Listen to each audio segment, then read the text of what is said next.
দীর্ঘদিনের নীরবতা ভেঙে আবারও আলোচনার টেবিলে বাংলাদেশ পাকিস্তান সম্পর্ক। ২৪ আগস্ট পরবর্তী সময় থেকে দুদেশের সম্পর্ক স্বাভাবিকের পথে। সম্প্রতি পাকিস্তানের শীর্ষ মন্ত্রীদের সফর দুই দেশের দ্বিপক্ষীয় সম্পর্কের ক্ষেত্রে যোগ করেছে নতুন মাত্রা। স্বাক্ষরিত হয়েছে কূটনীতি, বাণিজ্য ও সংস্কৃতি বিনিময় জোরদারের লক্ষ্যে একাধিক সমঝোতা স্মারক। এরই ধারাবাহিকতায় প্রায় ১৩ বছর বন্ধ থাকার পর খুলতে যাচ্ছে ঢাকা করাচির আকাশপথ। দুই দেশের মধ্যে ফ্লাইট চলাচলের জন্য বাংলাদেশ থেকে বিমান বাংলাদেশ এয়ারলাইন্স, অন্যদিকে ফ্লাই জিন্নাহ ও এয়ার সিয়াল নামের পাকিস্তানের দুটি বেসরকারি বিমান সংস্থা সম্প্রতি বাংলাদেশ বেসামরিক বিমান চলাচল কর্তৃপক্ষের অনুমোদন পেয়েছে।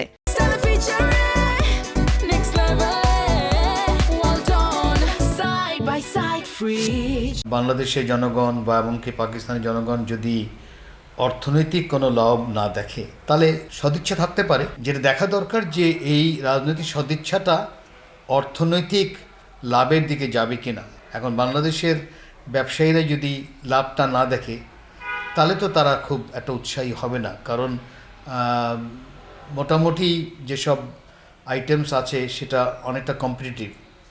তারাও গার্মেন্ট ইন্ডাস্ট্রি করে, আমাদের গার্মেন্ট ইন্ডাস্ট্রি। তো এখানে তো বাংলাদেশের গার্মেন্ট ইন্ডাস্ট্রি তো আর চাইবে না যে তাদের ক্ষতি হয়ে সম্পর্কটা করুক, বরং বাংলাদেশের ব্যবসায়ীরা চাইবে যে পাকিস্তানের ভিতরে মার্কেট করা যায় কিনা। এখন সেটা আবার পাকিস্তানিরা চাইবে কিনা তাদের ব্যবসায়ীরা। তো যার জন্য রাজনৈতিক সদিচ্ছা তৈরি হয়েছে, কোনো সন্দেহ নেই, কিন্তু ওটা টেকসই হওয়া বা ওটা বড় করার পিছনে যে জিনিসটা গুরুত্ব দেওয়া দরকার সেটা হলো অর্থনৈতিক কোনো কাঠামো তৈরি করা যায় কিনা, যেই কাঠামো দুই দেশের জনগণই লাভ করবে। এই ফ্লাইট দক্ষিণ এশিয়ার মধ্যে আঞ্চলিক সহযোগিতা ও বাণিজ্য বৃদ্ধি এবং সংযোগ শক্তিশালী করতে গুরুত্বপূর্ণ ভূমিকা রাখতে পারে বলে মনে করছেন অর্থনীতিবিদরা। আমরা এটাকে বৃহত্তর দক্ষিণ এশীয় প্রেক্ষাপটেও দেখতে পারি।